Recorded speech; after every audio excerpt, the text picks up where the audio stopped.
ಯಾವಾದ್ರಿ ಸಾಷ್ಟಾಗ ಒಂದು ಕಡಿಮೆ ಬಿದ್ದ ತಿಳ್ಕೊಂಡು ನಾವು ಪಟ್ಟೆ ಏನ್ ಮಾಡ್ದ ಹುಡುಗನ್ ಕರೆದ ಏ ತಮ್ಮ ಅಂದ. ಹುಡುಗ ಹೊಡ್ಕೊತ ಬತ್ತು.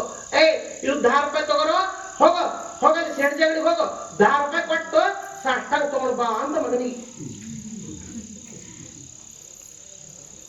ಸಣ್ಣ ಕೂಸು, ಅಪ್ಪಗೆ ಗೊತ್ತಿಲ್ಲ, ಮಗನಿಗೆ ಯಾರು ಗೊತ್ತಿರ್ಬೇಕು? ಅಪ್ಪಗೆ ಗೊತ್ತಿಲ್ರಿ, ಮಗನಿಗೆ ಯಾರು ಗೊತ್ತಿರ್ತದ? ಹೊಡ್ಕೊತ ಹುಡುಗ ಶೆಡ್ಜಿ ಅಂಗಡಿ ಹೋಯ್ತು. ಶೆಡ್ಜಿ ಹತ್ತು ಅಂಗಡಿ ಮುಂದೆ 10-20 ಗೆರೆಕ್ ನಿಂತದ್ದು. ನಿಂದ್ರ ಗೆರೆಕದ ಕೊಡು, ಗಡ್ಬಿಡಿ ಮಾಡ್ಬೇಡದು. ಇಲ್ರಿ ಶೆಡ್ಜಿ, ನಮ್ಮ ಮನಿಗ್ ಗುರುಗಳು ಬಂದಾರಿ, ಊಟಕ್ಕೆ ಕೂತಾರಿ, ಅರ್ಜೆಂಟ್ ಐತ್ರಿ, ಇದು 10 ರೂಪಾಯಿ ತಗೋರಿ, ಸಾಷ್ಟಾಗ ಕೊಡ್ರಿ ಶೆಡ್ಜಿ ಅಂತ ಹುಡುಗ. ಶೆಡ್ಜಿ ಅಂದ ಗುರುಗಳಿಗೆ ಮನೆ ಹಾಕೊಂಡ್ರು ಸಾಷ್ಟಾಗ ಹೋಯ್ಲಕ್ಕ ಮನಿಗೆ ಅಂಗಡಿ ಕಳ್ಸ್ಯಾರ ಸಾಷ್ಟಾಗ ತರ್ಲಕ್ಕ ಮಗನಿಗೆ. ಅಂದ್ರ ಇದು ಮೂರ್ಖರ ಮನೆ ಐತಿ ತಿಳ್ಕೊಂಡವ ಶೆಡ್ಜಿ. 10 ರೂಪಾಯಿ ತಗೊಂಡು ಗಲ್ಲದಾಗ ಇಟ್ಟ ಅಂಗಡಿಯಾಗ ಹೊರಗಂದು ಶೆಡ್ಜಿ ತಮ್ಮ ಬಾಯಿಗಂದ ಬತ್ ಹುಡುಗ ಬಂದು ಸರ್ ನಿಂತು ಉದ್ದ ಕೈ ಮಾಡಿ ಹಿಂಗ ಉದ್ದ ಕೈ ಮಾಡಿ ಹುಡುಗನ ಕಪಾಳ ಗಡ್ಡೆ ಒಂದು ಕೊಟ್ಟ ತಗೋ ಸಾಷ್ಟಾಗ ಬೈಸ್ಬಿಡು ನಿಮ್ಮ ಅಪ್ಪಗಂತ.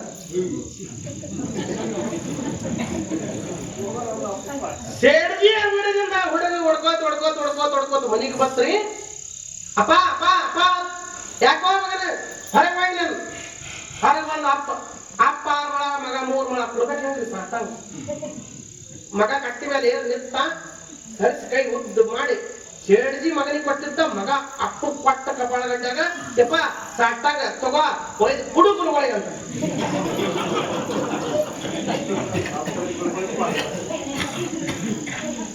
ಇದು ಪಿಶಾಚಿ ಒಳಗೆ ಬತ್ರಿ. ಗುರುಗಳ ಪಂಕ್ತಿ ಮೇಲೆ ಕೂತಿದ್ರು, ಅಗಲ ಮುಂದಿಟ್ಕೊಟ್ರು. ಗುರುಗಳ ಸ್ವಲ್ಪ ಎದ್ದು ನಿಂದ್ರಿ ಅಂತ. ಇವ್ರ ಮನಿ ಪದ್ಧತಿ ಆಮೇಲೆ ಇರ್ಬೇಕಂತ ಗುರುಗಳು ಎದ್ದು ನಿಂತ್ರಿ. ಶೆಡ್ಜಿ ಮಗನಿಗೆ ಕೊಟ್ಟಿದ್ದ, ಮಗ ಅಪ್ಪ ಕೊಟ್ಟಿದ್ದ. ಅಪ್ಪ ಸರದ ನಿಂತು ಗುರುಗಳ ಕಪಾಳ ಗಡ್ಡೆ ಒಂದು ಕೊಟ್ಟ. ಹಂಗಾಗಿರ್ಲಿಕ್ಕಿಲ್ಲ, ತೊಗರಿ ಸಾಷ್ಟಾಂಗ ಮಾಡ್ರಿ ಊಟ ಅಂದತ್ತ. ನನ್ನಂತಾವಿದ್ರ ಗುರು, ನನ್ನಂತಾವಿದ್ರ ಏನಂತಿದ್ರಿ ಬಹಳ ದೂರ ಹೋಗ್ತಿತ್ತದು. ಅದು ಅವ ಶಾಂತಿ ಪುರುಷ ಇದ್ದ. ಹುಚ್ಚಿ ಗುರುಗಳಿಗೆ ಮನೆ ಕರೆಸಿ ಊಟಕ್ಕೆ ಅಗಲ ಮೇಲೆ ಕುಂಡ್ರಿಸಿ ಸಾಷ್ಟಾಂಗ ತರ್ಲಕ್ಕ ಮಗನಿಗೆ ಕಳಿಸಿದಿ.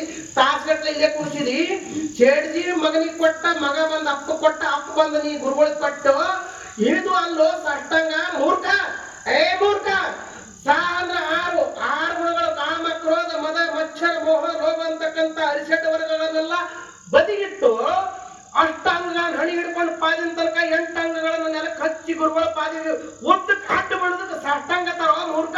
ಸಾಷ್ಟಾಂಗ ಹಾಕಿ ಊಟ ಮಾಡ್ತೇವ್ರ ಗುರುಗಳು. ನಾ ಆಗಿದ್ರೆ ನಮ್ಮಂತ ಗುರುಗಳಾಗಿದ್ರೆ ಅದ ಏನಾಗ್ತದೆ ಗೊತ್ತಿಲ್ಲ.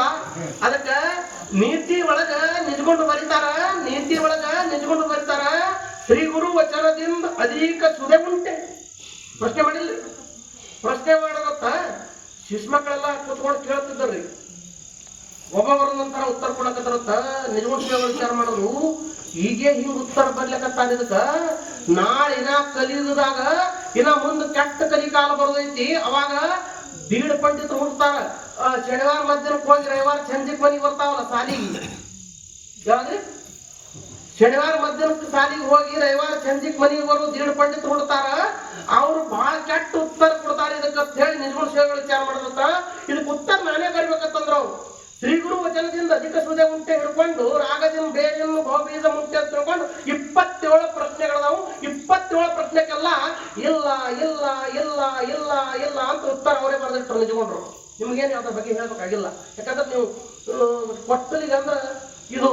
ಕೊಟ್ಟಲಿಗಂದ್ರ ನಿಜಗುಣ ಶಿವಯೋಗಿಗಳು ಮತ್ತು ಸಿದ್ಧಾರೂಢ ಶಿವಯೋಗಿಗಳು ಇವರಿಬ್ರು ಕೊಟ್ಟಲಿಗೆ ಒಳಗೆ ಒಂದು ದಿನಾನೇ ಮುಕ್ಕಂ ಮಾಡಿ ಹೋಗ್ಯಾರ ತಿಳ್ಕೊಂಡು ಕೊಟ್ಟಲಿಗೆ ಒಳಗೆ ಮನೆ ಒಳಗೆ ಶಾಸ್ತ್ರ. ಅದು ಕೊಟ್ಟಲಿಗೆ ಒಳಗೆ ಮನೆ ಒಳಗೆ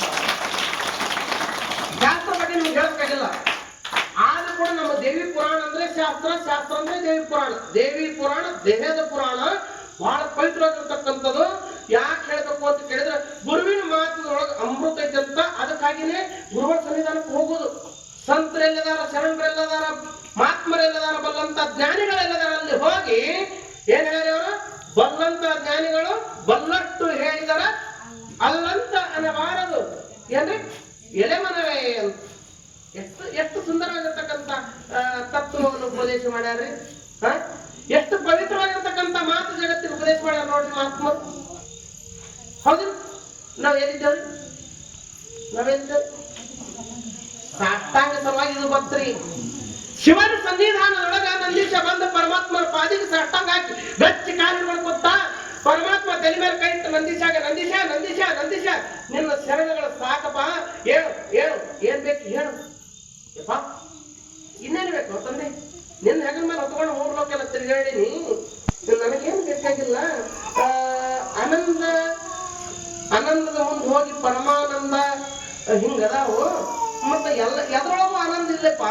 ಈ ಆನಂದದ ಮುಂದಿನ ಭಾಗ ಯಾವ್ದಂದ್ರೆ ಪರಮಾನಂದ. ಸರ್ವ ದುಃಖ ನಿವೃತ್ತಿ ಪರಮಾನಂದ ಪ್ರಾಪ್ತಿ ಅಂತ ಸಂತರ ಬರ್ದಾರ. ಮತ್ತ ಅಂತ ಪರಮಾನಂದ ಪ್ರಾಪ್ತಿ ಆಗುವಂತ ದೇವಿ ಮಹಾತ್ಮೆಯನ್ನು ಕೇಳುವಂಗಾಗೈತಿಪ್ಪ. ನಿನ್ನ ಮುಖದಿಂದ ನೀವು ಉಪದೇಶ ಮಾಡಬೇಕು ಅಂತ ಪರಮಾತ್ಮನಿಗೆ ಕೈ ಮುಗಿದತ್ತ ನಂದೀಶ. ಅವಾಗ ಪರಮಾತ್ಮ ಹೇಳಕತ್ತ 18 ಅಧ್ಯಾಯ ಆಗೋ ತನಕ ಇಲ್ಲಿ ಕೇಳ್ರಿ. 18 ಅಧ್ಯಾಯ ಆಗೋ ತನಕ 9 ದಿನ, ಇವತ್ತು ಹಿಡ್ಕೊಂಡು 9 ದಿನ ಒಟ್ಟ ಯಾರು ತಪ್ಪಿಸ್ಬೇಡ್ರಿ. ಬಂದವ್ರು ಅಷ್ಟು, ಬರ್ಲಾದವ್ರು ನೋಡು, ಬಂದವ್ರು ತಪ್ಪಿಸ್ಬೇಡ್ರಿ. ಯಾಕಂದ್ರ 18 ಅಧ್ಯಾಯ 9 ದಿನ ಬಿಡದೆ ಕೇಳಿದ್ರಿಂದ ನಿಮ್ಮಂತ ಮುಮುಕ್ಷಗಳ ಜಗತ್ತೊಳಗೆ ಯಾರಿಲ್ಲ. ತಾಯಿ ಆಶೀರ್ವಾದ ಮಾಡಿದಳಪ್ಪ ಅಂತಂದ್ರ ಆ ಆದಿಶಕ್ತಿ ವಿಷಯ ಅಟ್ಟದೆ ಪೂರ್ಣ ಪರಿಪೂರ್ಣ ಪರ್ಫೆಕ್ಟ್ ಕೇಳಿದ್ರಂದ್ರ ಏನಾಗ್ತದಪ್ಪ ಕೇಳಿದ್ರೆ ಕೈವಲ್ಯ ಆಗ್ತದ. 2ನೇ ಮಾತೇ ಇಲ್ಲ, ಆಗ್ತದ. ಶ್ರವಣದೊಳಗೆ ಬಹಳ ತಾಕತ್ತದ. ಬರೇ 7 ದಿನದಾಗ ಶ್ರವಣ ಭಕ್ತಿ ಮಾಡಿ ಪರೀಕ್ಷಿತ ರಾಜ ಏನಾಗ್ಯಾನ ಅಂತ ಕೇಳಿದ್ರೆ ಮುಕ್ತಿ ಹೊಂದ್ಯಾನ. ಗೊತ್ತಿದ್ರೆ ಪರೀಕ್ಷಿತನ ಕತಿ ಗೊತ್ತಿತ್ತು.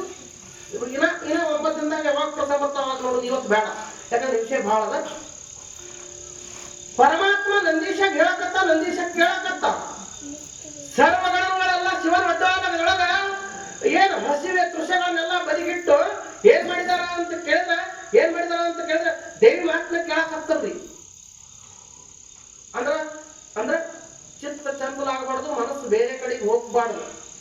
ಚಿತ್ತೊಟ್ಟ ಚಂಚಲ ಆಗಬಾರ್ದು, ಮನಸ್ಸು ಬೇರೆ ಕಡೆಗೆ ಹೋಗ್ಬಾರ್ದು. ನಾವರೇ ಇಲ್ಲಿ ಬಂದೇವ್ರು ಹೇಳಕ ಎಲ್ಲ ಮನ ಹುಡುಗಿ ಪುರಾಣರೇವ ಹೇಳಕತ್ತ ಮೈಕರಿ